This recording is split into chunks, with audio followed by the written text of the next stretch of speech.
Tune in to UFO Undercover, Wednesdays at 8 p.m. Eastern, with your host, Joe Montaldo, right here on the Paranormal Radio Network.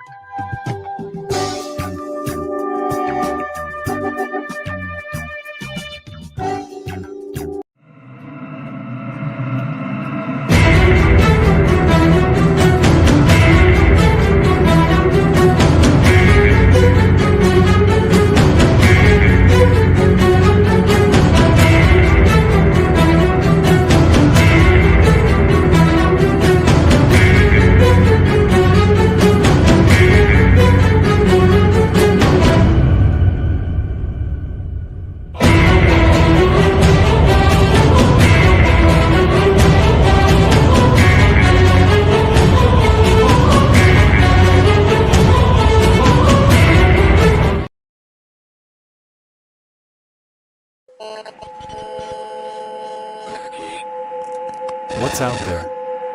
What creates the shadows in the corners or the creatures of the dark? Who are those on the other side? What do they have to say?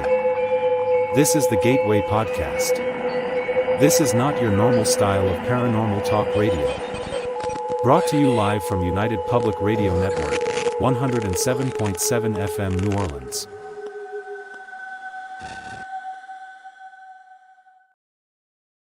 And welcome to tonight's episode of the Gateway broadcast live from United Public Radio Network 107.7 FM New Orleans.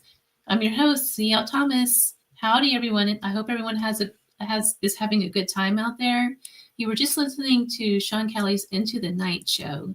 He discussed the Fae, which is very ironic because I just wrote an entire magazine about the Fae.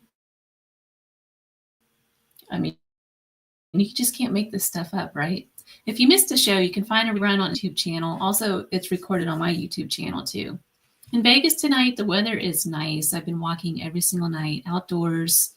Of course, not with Reese because she can't walk anymore. But I have a dear friend staying in town, and she's been walking with me and kind of whipping me into shape. And literally, like, she's got exercise programs for me, and she's helping me pack up my house because I'm getting ready to do a big move again. And that's kind of the way this month is going, my life boxes. One of the things we did do over the weekend, though, is we got to visit Area 51.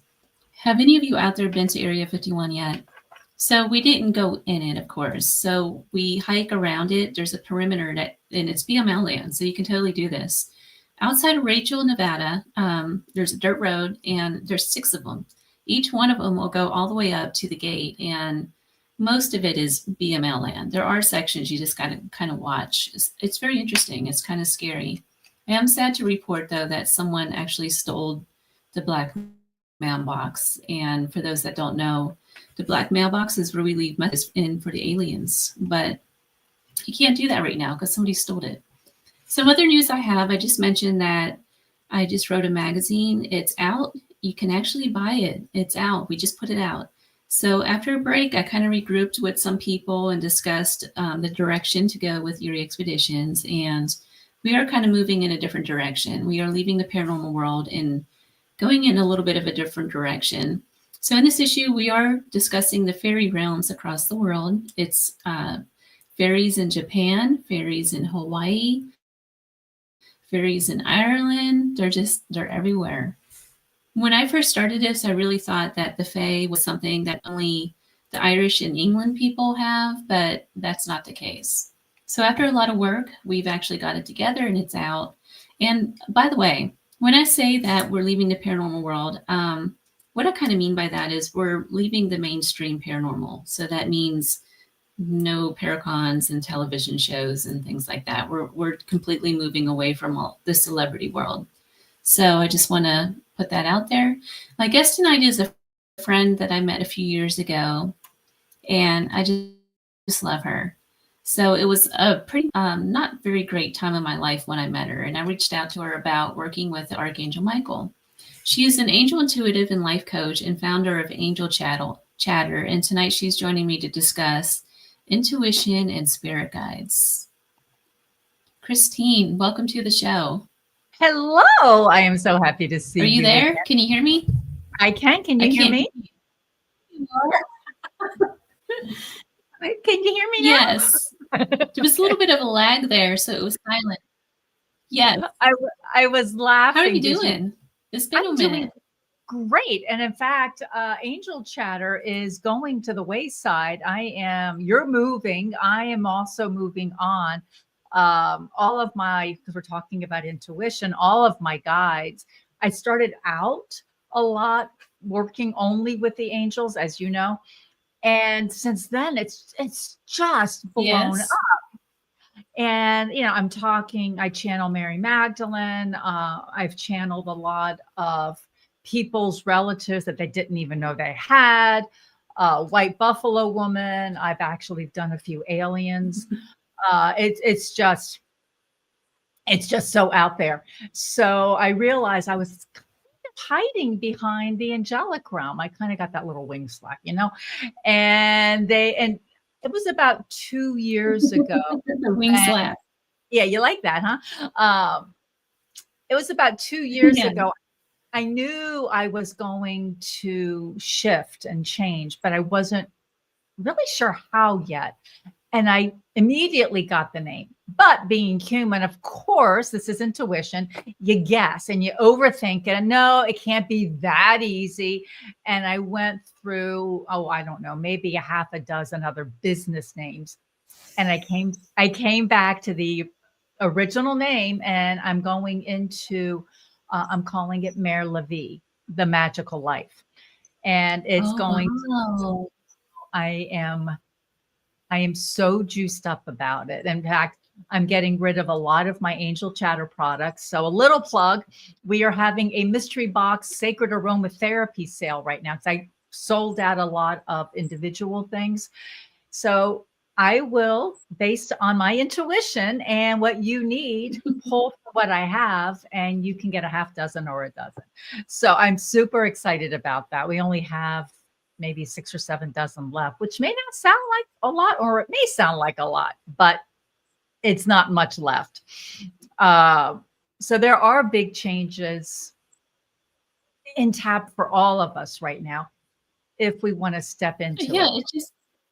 It seems to be that's the way life is right now. The stars are aligned in that direction for big changes. They really are. And it's so funny right now, CL, because right now, no planet is retrograde.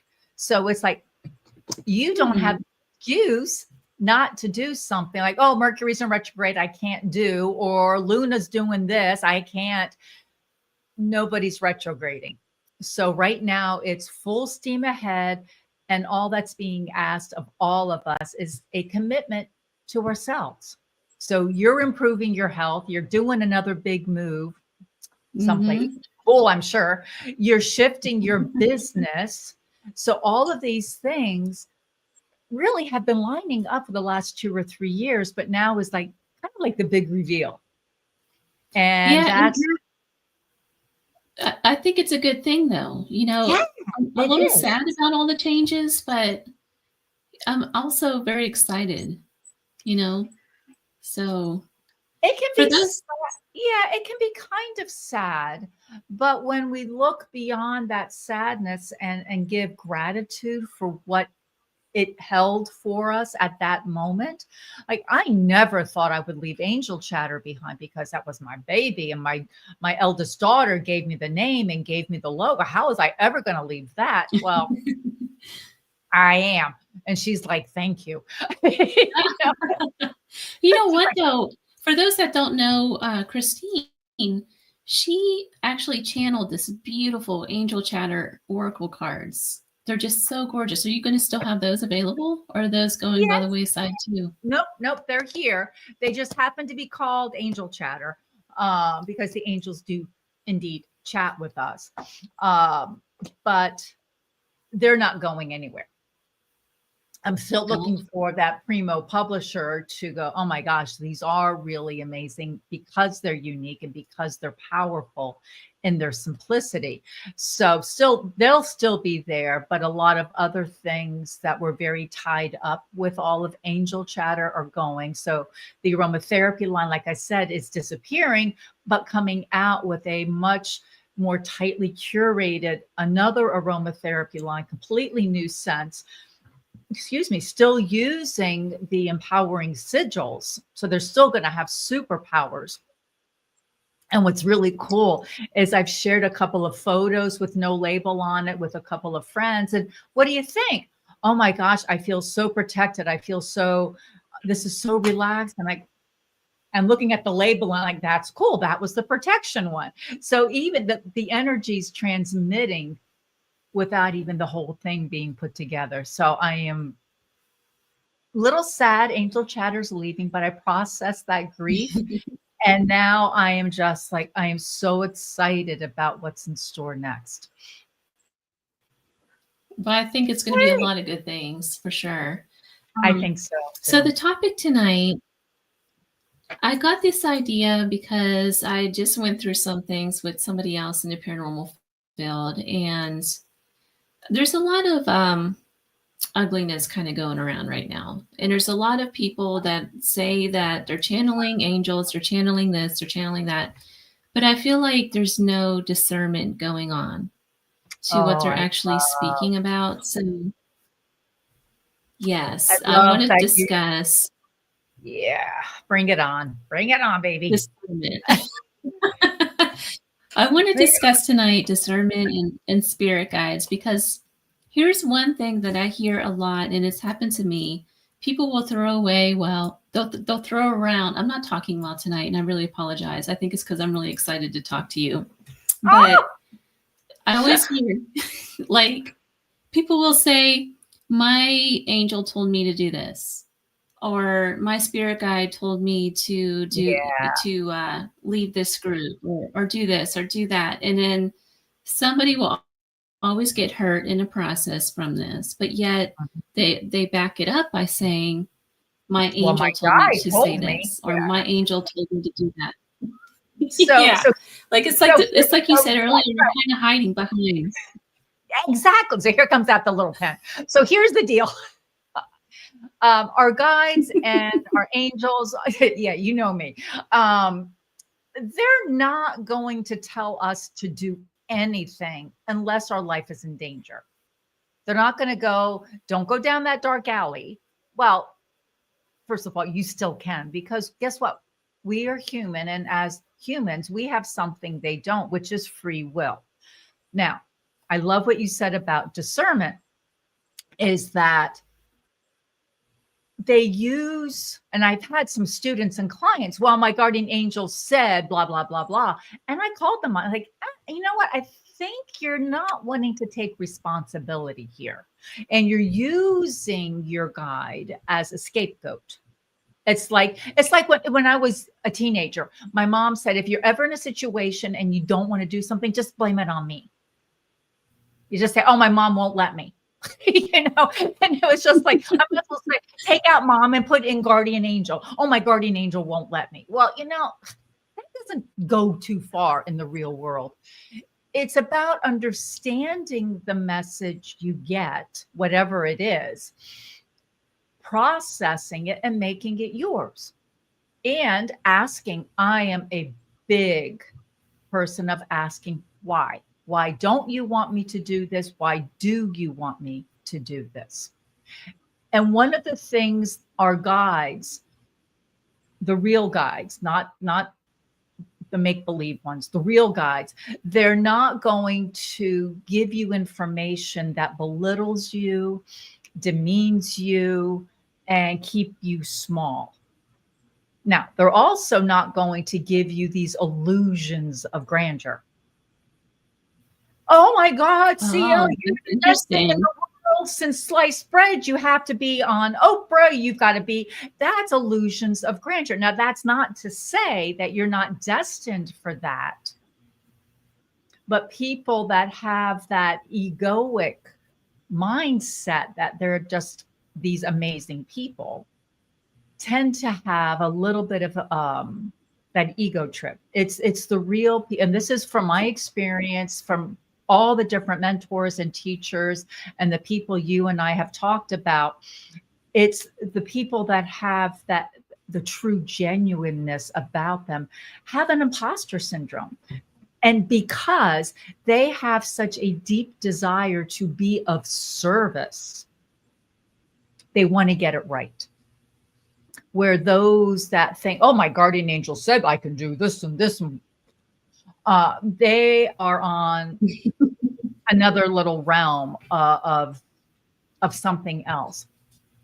So, yeah, our guides can tell us things. Like a few weeks ago, I was out walking two dogs, our dog and Zeke, who was our dog, his girlfriend, and took him out in the woods.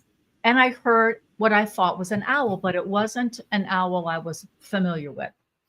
And me being me, after a bit, I start copying the owl's cry. And it starts responding. And my first thought, oh, that's kind of cool. But then I started getting that weird little vibe that I don't think I want to be in the woods right now. Something doesn't feel right. And usually the two dogs, especially Tala, Zeke's girlfriend, she'll go off and then she comes back.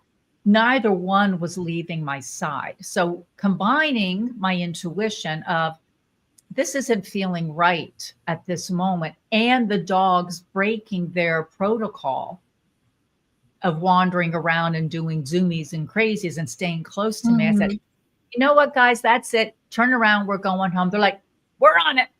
And they couldn't get out of the woods fast enough. So that's intuition leading you, warning you.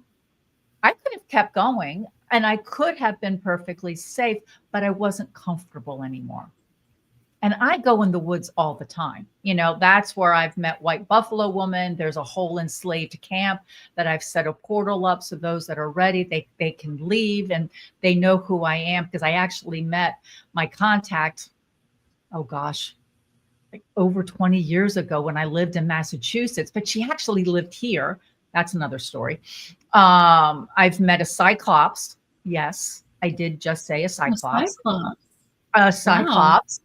In the woods here. His name is Clive. He's very British in his little one-eyed world. He's amazing. I'm not making fun of him. And so I love these woods. They are just filled with energy. I didn't like it that You're outside of or you're outside of DC, right? Somewhere outside of DC? Not anymore. We're in Williamsburg now. Oh, okay. That's right. That's right. Yeah. So we have a lot of Revolutionary War energy here. We have a lot of enslaved people energy here. We have a lot of Native American energy here, because there were a lot of tribes in this area as well. So there's a lot of energy. When you have woods around us that have not been developed for at least a few hundred years, the energy is still pretty strong. So what do you think that was that you connected with? I don't know. I don't know. It could have been something very, physical, like a coyote was mimicking me. Mm-hmm. It could have been. I don't know what it was, but I did not feel good that particular day. Back when I lived in Northern Virginia with another dog, she and I would go in the woods all the time by ourselves. And we would get to this one end of the trail, and the Potomac River was just over this little hill. And I would always say, oh, let's go make sure the river's still there. And we would get to the opening. And this particular day, she looked to the right, and it was a wide path. It was probably 8-10 feet wide at any given place. So it's pretty wide. I'd say 10, maybe even bigger, 10 to 14 feet now that I think of it. She pulled me left. I'm like, okay. And I learned with her that, especially because she was very, very intuitive. And it started freaking me out, because every so many feet she would stop and she'd turn around and then she'd walk faster. So that I'm looking behind us. There's nobody there. There's not a physical, there's not a deer, there's not a squirrel, there's not a human. There's nobody there. And she did that until we got to the parking lot. Once we hit the parking lot, didn't look back once. So there was, That's interesting. right. So there are always energies around us that most of us cannot see all the time. Like I get glimpses. My gift is I'm a little Miss Know-it-all. I just know things and I sense things. My gift isn't always seeing it. So that particular day was a very big sensory. There's something here that's not of good. Home we go. So it's paying attention to that intuition, using your discernment. But the thing of it is, our guides, including the angelic realm, their truest desire is for us to be our true selves. Do what you want to do. That's interesting. Right. So you can do does whatever that mean, you want. Go ahead. Does that mean, because here's another thing that I hear a lot too that really needs some clarification.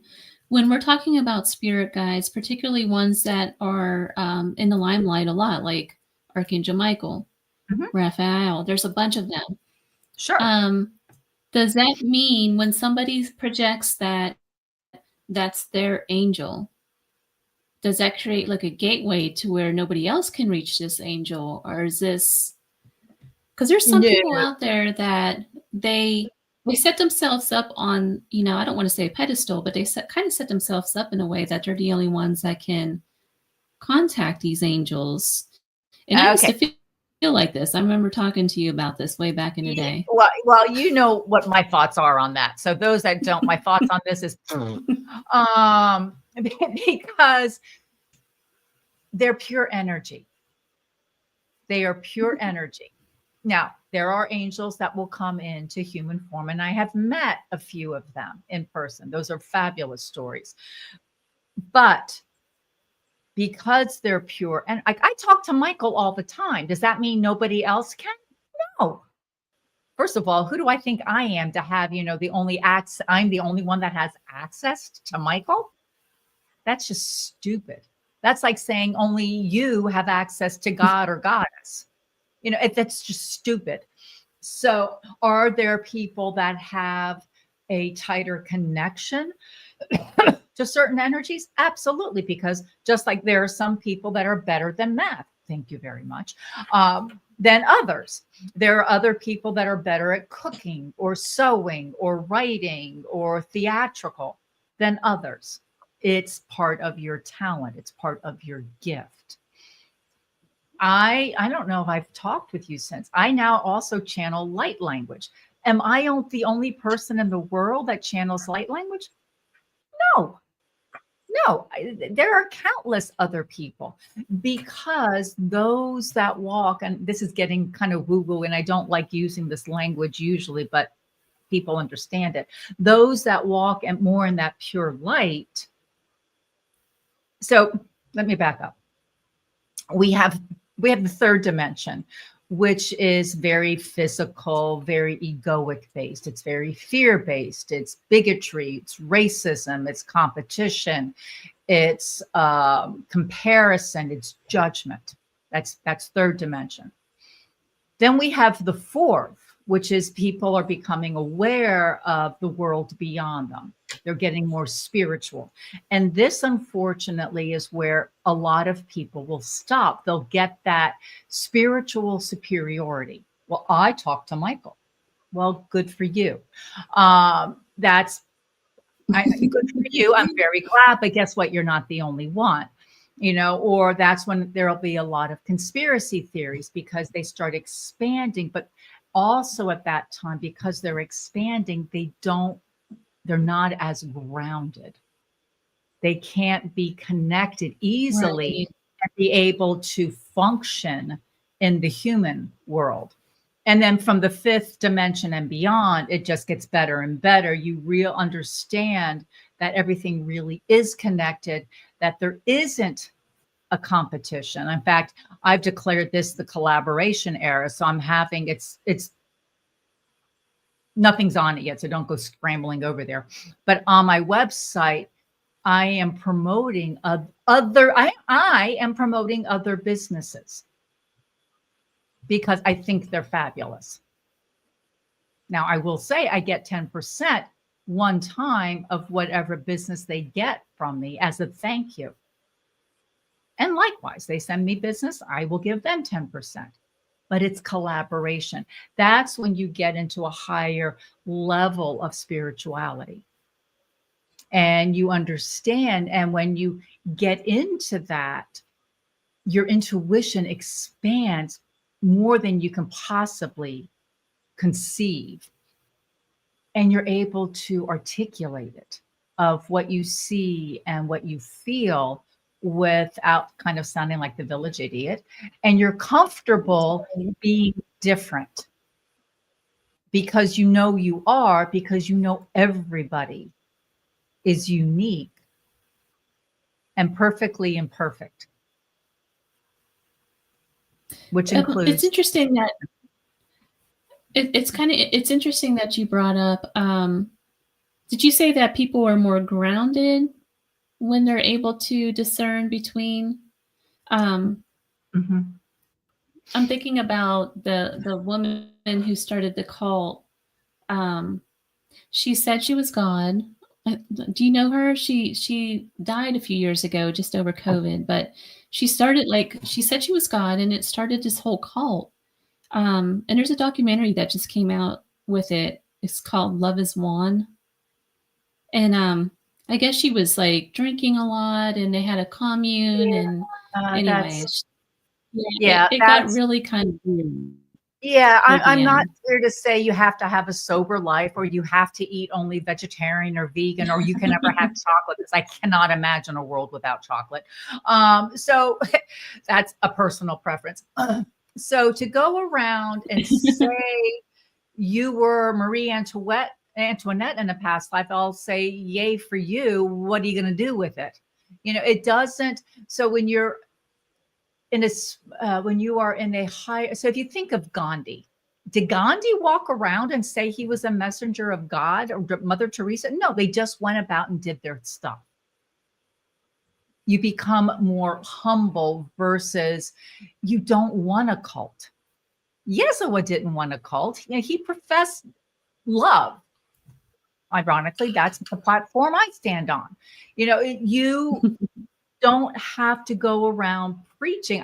You don't have to tell everybody you're a woman. It's obvious, right? So when you are doing what you love to do, and if you are aware of a past life, whether you were Mary Magdalene or, I don't know, Madame Curie, or I don't know, somebody else, that's great. You have that information, but what are you going to do with it?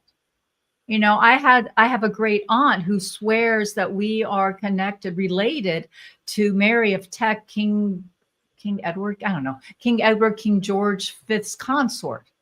Okay, great. What does that make me? I don't know, nothing. How does that help us now? Right. So it's like, it doesn't matter. It doesn't matter, except what are you going to do with the information? So being more spiritually aware, you are more comfortable in speaking out, but not about, I am wonderful, I am this, I am that. You go through a bit of that so you can align with that shift more, but you don't have to profess it all the time. You don't have this, you bring a community together. You may bring a movement together. Like you're working a lot more with the Fae going forward, and you're bringing a community together that's more interested in that versus celebrity status and all of that. You are very humble in what you're doing. And because of that, the potential for you to get bigger, believe it or not, because we are switching more. There are more people that are resonating more with that kind of energy. Like, seriously, how many people really still connect with the Kardashian energy? I am not dissing them. I'm just using them as an example. Right? We're looking more for that authenticity, that genuineness, that connection. And the intuition will help, because you'll see the truth of who a person is more quickly versus the facade or that mask. You know, we all wear makeup. I've got makeup on right now. That's part of a mask, right? It is. I want to look nice for you. So, you know, all of this is a persona, but my hands flailing, that's me. Me making faces and blowing raspberries, that's me. You know, that's not a show. You know, I've done that to my bosses years ago, and I thought I was going to get fired. That's another story. But, you know, so doing the things that are natural to you, that's your genuine you. And that's what our guides want, is for So for us. those starting out, there's a lot of people who are taking, you know, courses on how to be mediums. There's a lot of, it's really trendy right now to take courses on intuition and mediumship and discerning spirit, all that sort of thing. One of the hardest things to, yes, you have a class going, and it's actually a really good class. But there's a lot of people whose classes aren't so much very nice, though. So, all right. How do people discern spirit? How do people discern what? How do people discern what spirit they're connecting with? I think I just heard like an EVP. I think you did too. So good question. Did you hear that? It was like a man's voice. Tell me who it was. So how can you discern? Simply you ask. And if you're new to intuition, it's Big Mike. He's on your team, Archangel Michael. For those in this country, he is the patron saint of the police force in this country. His color resonance as an angel are blue and white. What are the colors of our police force? Blue and yellow. What are the colors? Blue and yellow. So there's this connection, and he is there to protect you, which will help you to discern if the message is a good, you know, coming from a good source or not so good source. So the reason I developed and wrote the BU program, because they were a lot, and I attended them, a lot of weekend courses. You can be more intuitive in one weekend. And I did it. And I left with more questions. I left totally freaking confused on who I was talking with and what I was supposed to do next and how could I protect myself and what are these things called energy cords. I have no freaking idea. I had to learn all, you know, the chakra. I was starting out as a newbie. I had no idea what. So that's why the BU program came out. So, and I had people who studied with Doreen Virtue and Rodley Valentine. And I've asked them, I said, I don't want to know what they taught because I haven't studied with them, but I want to know because I am of service. Am I offering something of value? She goes, yours is the only course. I know exactly what angel I'm talking with. Case closed. So because I give so much tools in that program. And that's the thing, because we all may or may not like crystals, right? We all may or may not like essential oils. It depends on what we connect with as a human. So I talk about the crystals. I'll talk about the oils. I'll talk about as much, and they're like Joe Fiel came in and wanted to talk about hand mudras. Of course, Raphael came in about healing, but we talk about circadian rhythms, and Metatron wanted to talk about sacred geometry. And no, Sandalphon really threw me. We talked about the Kabbalah. I'm like, are you kidding me, dude? I know nothing about the Kabbalah, but it became part of the course. So they wanted it so well-rounded and enough meat that if you wanted to know more about the Kabbalah or sacred geometry, you at least had an introduction to it. And through the guided meditations with each angel, individually, you got to feel their energy as they appeared to you. And that's the key too. Michael doesn't always feel the same way for everybody. The biggest sign for Michael is heat. And it's not heat like a hot flash. Those of you that have gone through the change, it's not like that, but yet it kind of is. It starts more in the solar plexus. And it's like this big, warm heat hug. That's his most recognizable sign. But it doesn't mean if you don't feel it, he's not with you. It may not be your sign. I had a client years ago who was really uptight, and she would get this weird, like her thumb would do this. It was the only place that energy could like flow through her. But that was her entry point. And as she got more comfortable, the thumb slowed down and she was able to process the energy a bit better. So, and as they appear to you now, may stay that same for your entire life, or it may shift as you get more comfortable with their energy and as you grow in your power. Because our lives are constantly moving, they're constantly shifting. So how we experience things may not always be the same. So that's interesting. Well, are there a series of guidelines, I guess, that you teach your students so that they're able to tell if they're tapping into lower vibrations versus higher vibrations? Right. So again, I can't What are some speak. warnings? So it's always Michael first. So here's the ditty that he likes. And my sister was visiting for 2 days. So as she left, I said this exactly around her car. Michael to her right, Michael to her left, Michael in front, Michael behind, Michael above, Michael below. Thank you for protecting her wherever she goes. And I walked back in the house and she'll be home fine. And she got home in record time. So that's that protection.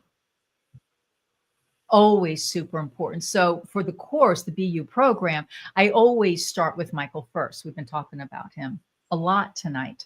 But then I start with the Earth Star Chakra, Sandalphon, and we work up. And of course, people want to go, well, can't we get to Raziel, the angel of intuition? I'm like, yeah, after you've done Michael in the throat and the heart chakras. Well, why can't I do it now? I go, because you're not grounded. You're going to short circuit. You're not going to know. There's a reason why it starts up here. Exactly. There's a reason why it starts high.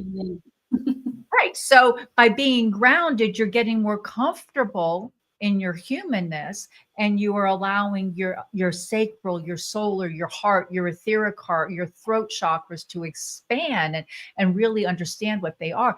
Then we get to intuition, and then we can talk about the clairs, and then we can talk about how to expand but it's building the entire time, because once we leave the third eye, we're into crown and soul star. Well, that's way out there. So if you're not grounded and you're out there chatting with Metatron with the soul star connection, how can you share what you're experiencing if you're not grounded? So there's always a method to my madness. It doesn't make some people happy, but you know what? I know you're safe based on how I'm giving you the information. So well, it's definitely not an overnight thing. It's definitely not an overnight thing to learn this. Oh, heck no. We're going to be married 40 years this year. And my husband will frequently say, and he'll do this, if I had known you're going to be talking to angels and have a whole business based on this and this, and I think we wouldn't be together. He goes, no, because he's so analytical and he's so, number driven. That's his brain. But he says he's a big marshmallow and very intuitive, but don't tell him he is. So it went from being clueless to doing, weekly readings with my roommate before I met my husband, to getting married, having children.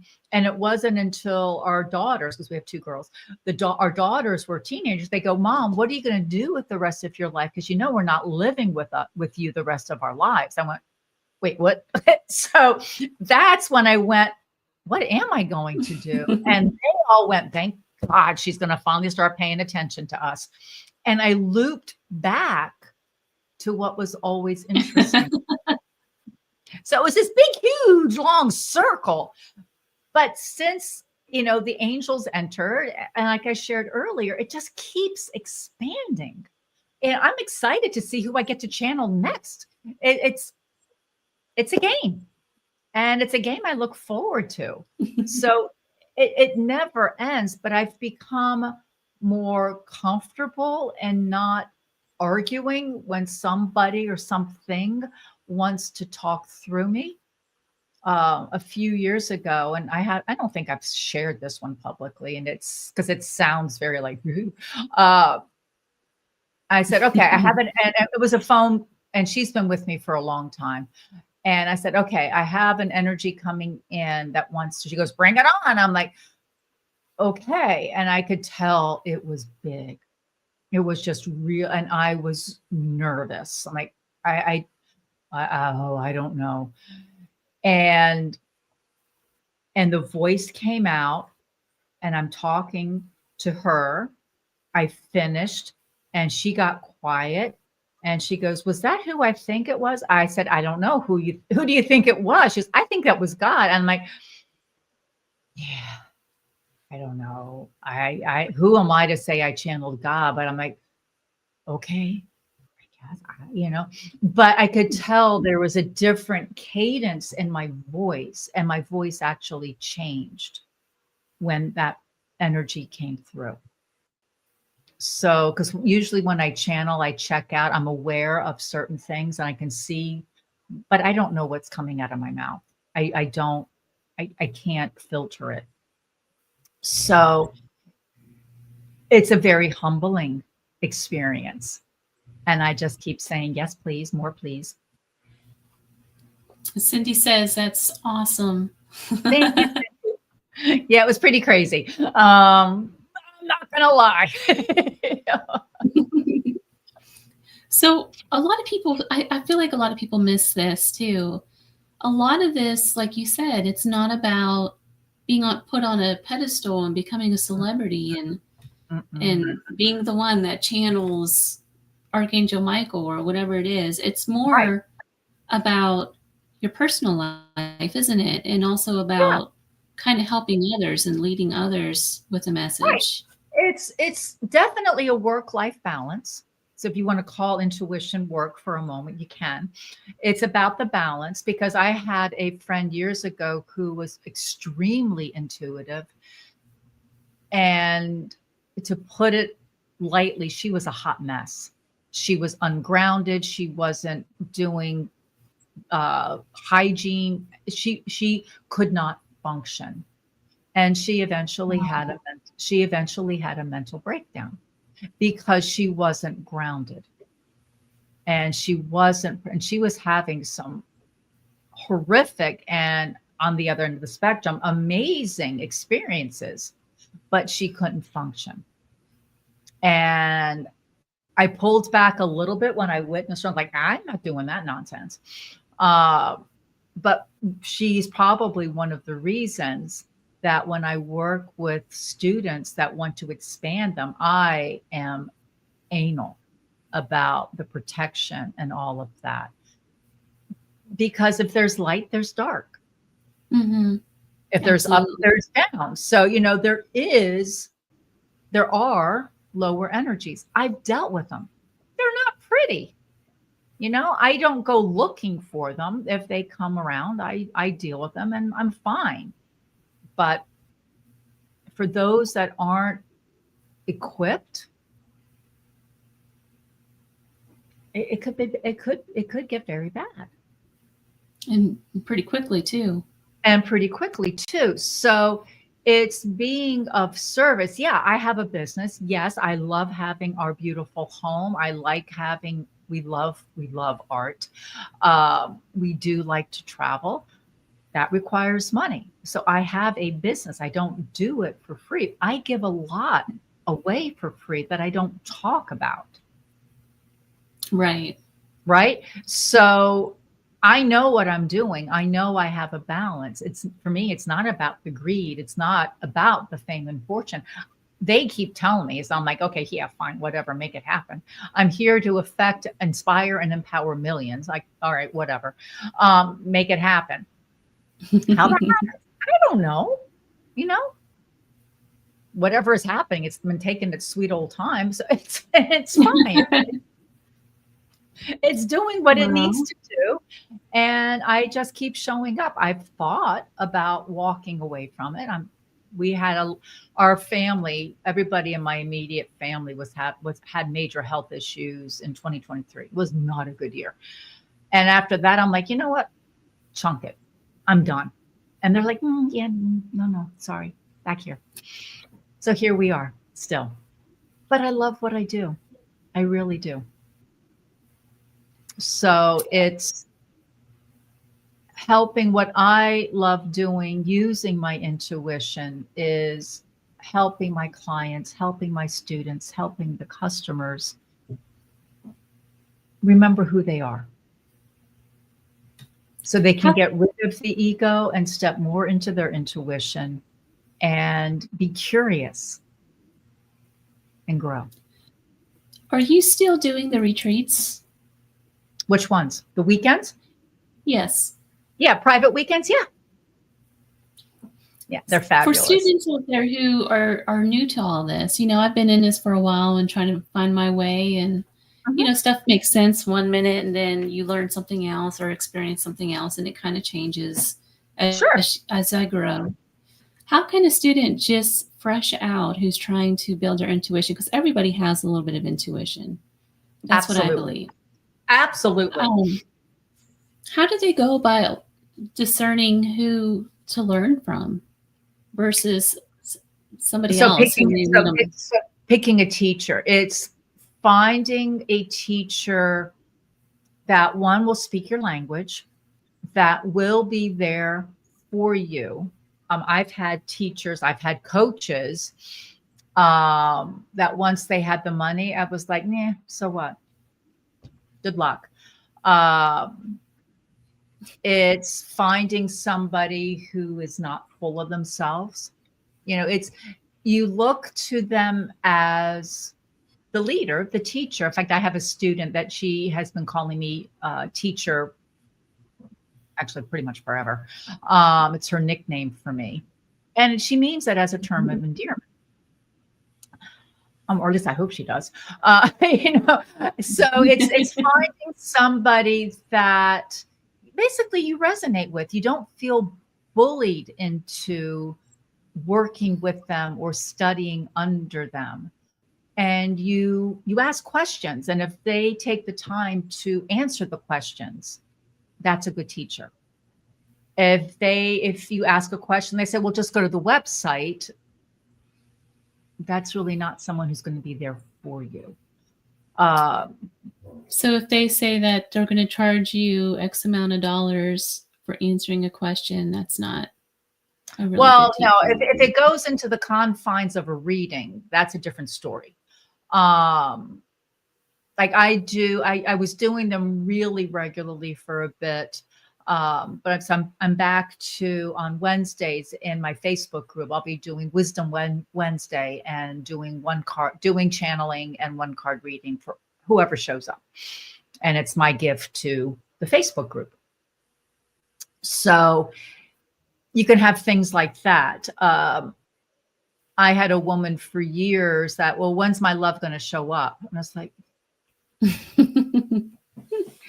well, honey, you have a whole lot of other self work to do before your beloved shows up. And of course, she didn't want to hear it, but she kept asking the question anyway.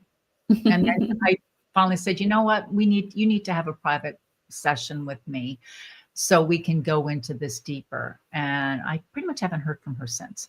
So that's fine. That's fine. So it's it's finding bottom line, it's finding the teacher that you connect with. It's like when you look for your new hairstylist.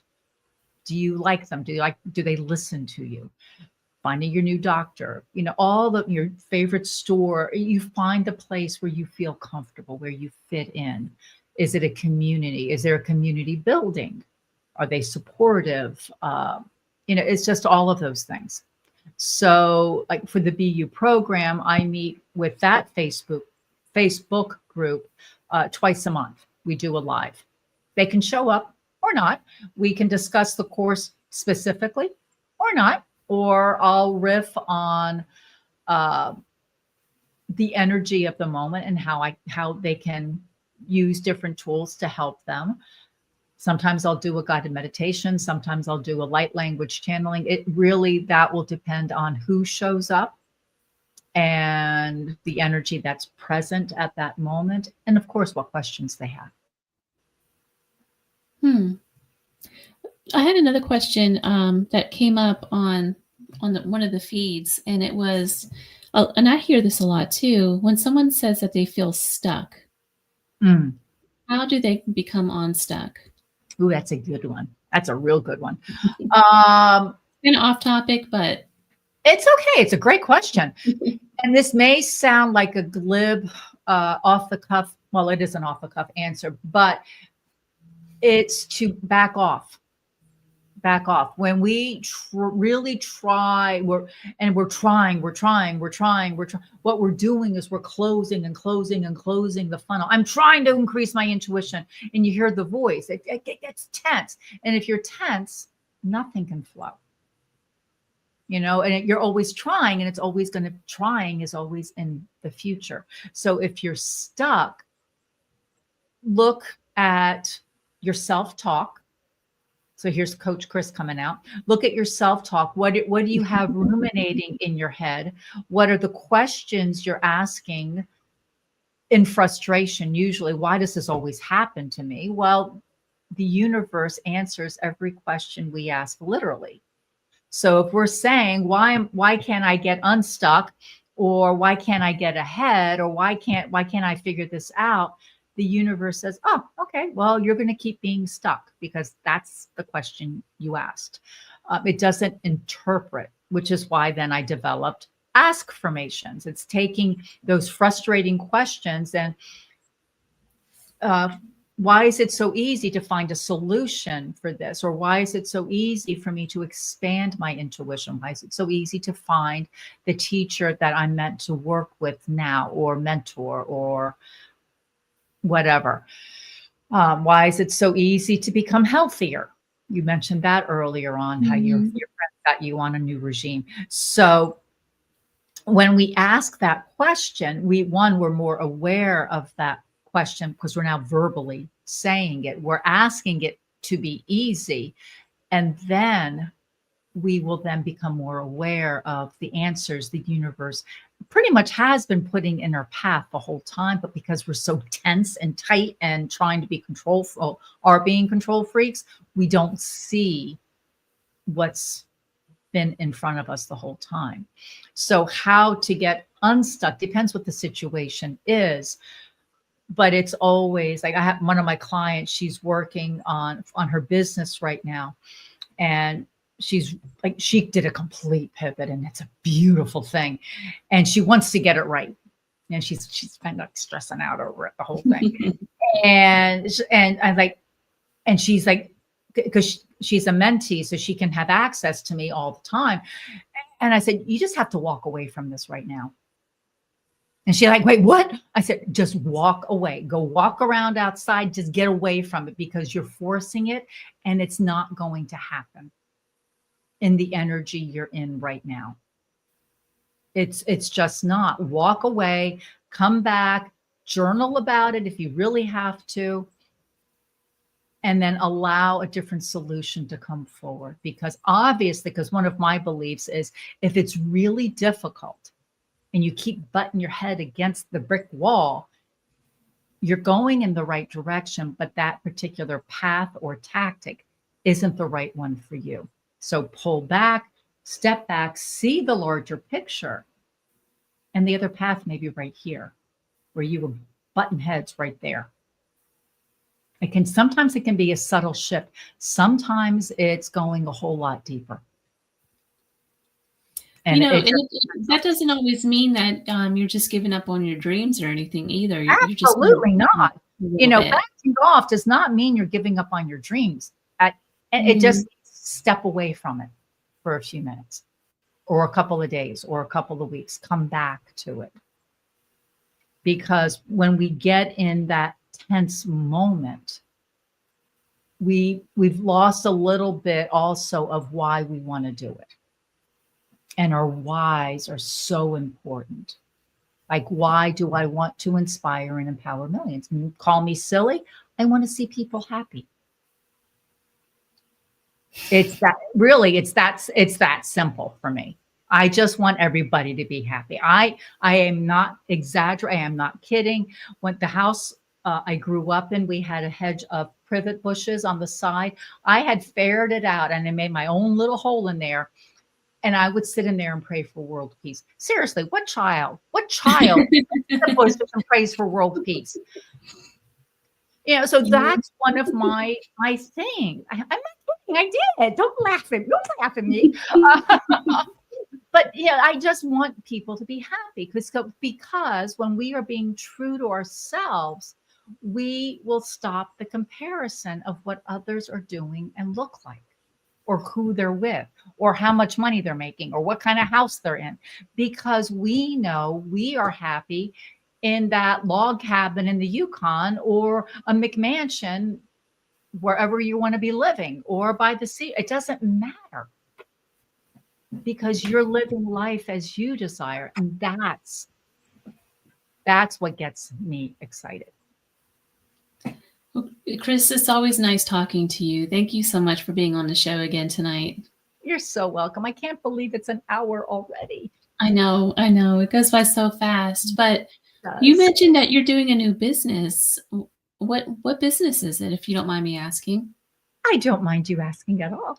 It's the business is Mere La Vie, MERELAVIE. It is French. I've had the most profound experiences when I go to France. Different show for another time. And Mere La Vie is, for my interpretation, is the magical life. So it's stepping more into our magic, our gifts, and living life as we are destined to live. You are one of the few people that I know that really inspires and empowers people. I mean, it's truly an honor to know you. I just want you to know that.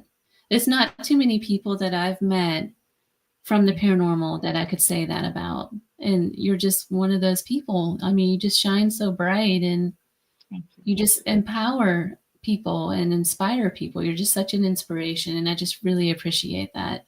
Okay, now you're going to make me cry, but thank you.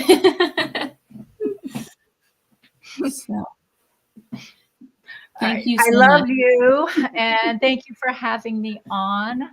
And I look forward to next time. So if y'all want to know about me, here's my plug, merelavie.com. Thank you so much. So you've been listening to The Gateway, and I'm your host, C.L. Thomas. I'll be back next week. My guest next week is Nicole Strickland, and we're going to be talking about, I think we're talking about a haunted ship, but I'm not 100% sure. I got to look in my notes. But I just want to give a shout out to United Public Radio Network 107.7 FM New Orleans. And thank you everybody for listening and for being on the show. And I will be back again next week. Until next time.